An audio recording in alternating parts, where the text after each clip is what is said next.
For those of you who may not be aware, a catastrophic collision took place between a military Black Hawk helicopter and an American Airlines commercial flight. Sadly, President Trump has announced that 67 individuals have been involved in the incident. It is one of the worst in American history. President Trump stated, "This was a dark and excruciating night in our nation's capital and in our nation's history, a tragedy of terrible proportion. As one nation, we grieve for every precious soul that was taken from us suddenly, and we as a country are in mourning." Additionally, the president suggested that DEI policies may have played a role in this crash. After all, new reports are coming out that the FAA only wanted to hire non-white people. It was looking for quotas on people of color or diversity and had nothing to do with whether people were qualified or not. Now, on DEI, the claim you've made, a reporter asked, are you saying that this crash was somehow caused from the result of diversity hiring? What evidence do you have? He said, this is Trump, it just could have been. We have a high standard. We've had a higher standard. And there are many things that go into brain power. You have to go by psychological quality. It's very important. There are various powerful tests that we put to use, and those were terminated by President Biden. And Biden did the exact opposite of the standard. Now, we don't know why. The FAA, which is overseen by Secretary Pete Buttigieg, that guy's a real winner. Anyway, the DOT is a disaster. As a mayor, he was a disaster. So he went on to say that there's going to be an investigation at the FAA to determine whether this had something to do with being understaffed, whether this had something to do with diversity, equity, and inclusion versus hiring based on experience or meritocracy. Now, this is a heartbreaking event. I've watched this over and over and over again. I cannot understand why it looks like a helicopter purposely flew right into a commercial airliner. Again, the people in the helicopter have died. The people in the airplane have died. Now, Tulsi Gabbard, the nominee for Director of National Intelligence, has once and for all shut down all accusations against her during her confirmation hearing. Tulsi Gabbard said, "I want to warn the American people who are watching at home. You may hear lies and smears in this hearing that will challenge my loyalty to and my love for our country. Those who oppose my nomination imply that I am loyal to something or someone other than God, my own conscience, and the Constitution of the United States, accusing me of being Trump's puppet, Putin's puppet, Bashar al-Assad's puppet. The fact is, what truly unsettles my political opponents is I refuse to be their puppet. I have no love for Assad or Gaddafi or any dictator. I support and defend our God-given freedoms enshrined in the Constitution of the United States against all enemies, foreign and domestic, and I will bear truth, faith, and allegiance to the same." Now, let me know, do you believe she is going to get confirmed? I am reading that she will, but it will likely come down to a 51-50 vote, with several Republicans being the reason she may not get in. Now, I hope most of Trump's nominees are able to push through. Kash Patel, RFK Jr., Tulsi Gabbard. So far, many have faced strong resistance, with Democrats seeming eager to humiliate, disrupt, shut down, or block people. Even when they provided the correct answers, they made up some kind of garbage answer, or it was clear that they weren't actually listening. They were just trying to get sound bites. Now, I really think that we have been spoiled thinking that these were just going to go through. These are going to be an uphill battle, and I just hope and pray that each one of these get through, because I think Kash Patel, RFK Jr., and Tulsi Gabbard are going to be incredible picks. Now, thankfully, this is no longer the case, but during the Senate FBI confirmation for Kash Patel pointed out Nancy Pelosi's role in the January 6th Capitol riot. He stated that despite plans to deploy National Guard troops, both Pelosi and DC Mayor Bowser rejected the request. Kash Patel emphasized that Pelosi had the power to approve the troops, but chose not to, which left the Capitol unprepared for the number of people and the attack that came later. Let's go ahead and watch exactly what he had to say while dealing with Senator Ted Cruz. What were you doing on that day? On that day specifically, responding to preparing to mobilize and deploy the National Guard once we got the lawful request from the local governing authority, which was the mayor of DC and the Speaker of the House. Now, how many days in advance were you working to prepare the Department of Defense to help secure the Capitol on January 6th? Days in advance, Senator, we were in the Oval Office on an unrelated national security matter with the President of the United States, the Secretary of Defense, the Chairman of the Joint Chiefs of Staff, and myself. And the President authorized up to 20,000 plus National Guardsmen and women to secure any security measures necessary related to the Capitol. So we were moving to the fullest extent of the law before the requisite request came from a local governing authority days ahead of time. And while you were Chief of Staff at DOD, how many times did DOD approach Capitol Police and ask if they needed National Guard assistance? I believe those letters are well documented, numerous instances, and numerous of those instances, those requests were shut down. Now, am I correct that the Capitol Sergeant at Arms said assistance was unnecessary? That's correct, Senator. Who did the Sergeant at Arms report to? The Speaker of the House. That would have been Nancy Pelosi at the time. Is that correct? Yes, Senator.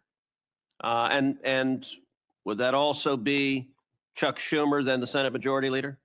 The Sergeant at Arms, yes, Senator, reports up there. Did Mayor Bowser, the Democrat elected mayor in D.C., either request or allow National Guard assistance? She put in writing on the days leading up to January 6th, a declination for National Guard additional support. And that letter is available publicly to the world. And just to speak English for folks at home, a declination meant she said, no, don't send National Guard. Is that right? Yes, sir. Let me ask you a simple question, because from the questioning from my Democrat colleagues, they might think otherwise. Do you condemn violence against law enforcement? All of it. Now, I hope that Kash Patel can be confirmed, but I have a feeling they're going to try to block him. After all, right there on national TV, he confirmed that there's public record that Trump ordered 20,000 National Guard. Right there in public, on record, he said Nancy Pelosi and Chuck Schumer would have been involved in rejecting the National Guard, and that there is a letter from Mayor Bowser of Washington, D.C. saying, do not send the National Guard. That is not what we want. Now, later, two different videos of Nancy Pelosi came out where she admitted that she was at fault for not bringing those people in. And so I don't think that they were expecting this to be a topic that was brought up during the hearing, but Senator Ted Cruz of Texas decided to take advantage of the opportunity. Now, outside of Patel's hearing today was more RFK Jr. confirmation information. The questions seem to be getting tougher. On the subject of COVID, Senator Rand Paul stepped in to defend RFK Jr. Let's go ahead and watch his response, because I think it's actually really, really fascinating. Let me go ahead and bring that up. You know, I think the discussion over vaccines is so oversimplified and dumbed down that we never really get to real truths. And it's why people up here are so separated from real people at home. So we talk about hepatitis B. It's a terrible disease. It could lead to liver failure, as the chairman said. But the reason you have distrust from people at home, why they don't believe anything you say, and they don't believe government at all, is you're telling my kid to take a hepatitis B vaccine when he's 1 day old. You get it through drug use and sexually transmitted. That's how you get hepatitis B. But you're telling me my kid has to take it at 1 day old. That's not science. And so every person with a bit of common sense, even people who don't resist vaccines, I vaccinated all my kids. Hold on. Let me just be clear about something very quickly. Did you hear what they just said? Big Pharma has been forcing vaccines on American children on the first day they're born. One of them is hepatitis B, which is for drug users and sexually transmitted diseases. A 1-year-old, a 1-day-old, a 1-hour-old baby doesn't have this stuff. And now you're taking a new living creature. After taking its first few breaths, it has no immune system. It's just been detached from mom, and you're injecting it with something that Big Pharma gets to make a couple $100 off of. Pretty crazy. Let me continue here. I believe vaccines are one of the modern miracles beyond all pale. The Speckled Monster is a great book about the introduction of the smallpox vaccine in 1720 into our country. All miracles. But I'm not a one-size-fits-all. It's not all or nothing. I chose to wait on my hepatitis B vaccine, and we did it when they went to school. Does that make me an awful person? Does that make me an anti-vaxxer because I questioned the government dictate of whether I do it? And I'm not speaking for anybody else. I'm only speaking for myself. But for goodness sakes, let's have an honest debate about these things. The COVID vaccine. If you ask me my opinion, the reporters run up and down the aisle and they say, you still anti-vaccine? No, I'm pro-vaccine. But on the COVID vaccine, and on the COVID illness, there was a 1,000-fold or more difference between the elderly and children. If you don't acknowledge that, you're committing malpractice. You're showing your ignorance. If you say a 6-month-old must be mandated to get it, the science is not there. So all this blather about the science says this and the science says that, no, it doesn't. The science actually shows that no healthy child in America died from COVID. Look it up. No healthy child died from COVID. Oh my gosh. Did you hear that? The data out now, not one single healthy child died of COVID. And yet, what did they do? They immediately got it on the childhood vaccine schedule so that they could make billions of dollars injecting children. Unbelievable. Thank you, Senator Paul, for disclosing this. And so the thing is that it's 1,000-fold greater. So if you ask me my advice as a physician, if you were 65 or older or overweight and some other conditions, I would have said, hell yes, I'd take the COVID vaccine. The risks of the disease were real and much greater than the vaccine. But if you ask me, should my healthy 6-month-old get it? See, these are the nuances you're unwilling to talk about because there's such a belief in submission. Submit to the government. Do what you're told. There is no discussion. There ought to be a debate. You're not going to let him have the debate because you're It's impossible to debate with someone who's receiving millions of dollars behind the scene to make sure that you're not able to debate the science. That's the truth. just going to criticize and say it is this and admit to it, or we're not going to appoint you. But it's more complicated than that. And this is why people distrust government, because you're unwilling to have these conversations. And go home, ask your Democrat young mothers, your Republican young mothers, if they're vaccinating their kid for hepatitis B, and they're like, well, do I have to do it on day one? It's this precious little baby. Is there science to say you shouldn't do it? Probably not, but it's my kid. You know, it's like, there isn't clear-cut science saying not to. But on autism, there's no good science of anything to show what causes autism. We don't know. It's a profound disease. I know many moms here and dads who have kids with autism. I know them personally. I've met their kids. But the thing is they saw their kids developing completely normal, maybe speaking 100 words go to no words at about 15 months of age. Now, there isn't proof. There isn't proof that the vaccines cause it. That's true. There isn't proof that it causes it, but we don't know what causes it yet. So shouldn't we be at least open-minded? We take 72 vaccines. Could it be? I don't know. But we shouldn't just close the door and say we're no longer, because we believe so much in submission, we're not going to have an open mind to study these things. I don't know what causes autism, but there's children in our family that has autism, and it's become more prevalent. But a government full of scientists funded by big pharma that doesn't want to find the answer is a corrupt government. That's what's going on here. Why don't they want to find out what is causing it? That's the better question. And so it's sort of this crazy notion. Schizophrenia, I would put in the same notion. You have a kid who's completely normal to 18 or 19, and their brain goes haywire. How does that happen? It's the most bizarre disease. Shouldn't we be open? Could it be our food? It might be vaccines. It might be our food, but autism is more common. I don't know about the schizophrenia statistics, but autism is more common. Shouldn't we want to be open-minded? Instead, we're so close-minded and we're so consensus-driven that the science says this. Well, science doesn't say anything. Science is a dispute, and 10 years from now, we could all be wrong. We were told in the beginning, 20 years ago, they did this enormous study, and they said, everybody over 50 should take an aspirin. I thought, well, that's a pretty good idea. It makes sense. But you know what? 20 years later, they measured it. And they found if you had no heart disease and you were taking aspirin, your chance of dying from a brain bleed or from a stomach bleed were greater than the risk of heart disease. If you have heart disease, they still say take an aspirin. If you All right, that goes on for several more minutes, but I love that he is questioning, saying, wait a minute, the entire part of science is questioning things. Put forward a hypothesis and go run tests to figure out where you go. But instead, the government says, here's our conclusion paid for by Pfizer and Johnson & Johnson and Merck and GlaxoSmithKline. And then we're going to figure out how to make it what the big pharma executives need it to be. Well, I'm done with that. That's why I want RFK Jr. to be approved. Now, did you guys hear that Mark Zuckerberg of Facebook owes Donald Trump $25 million for taking him off of Facebook? We now know that $22 million of that will go towards building Trump's future library, $3 million in legal fees, and $1 million donated to the inaugural committee.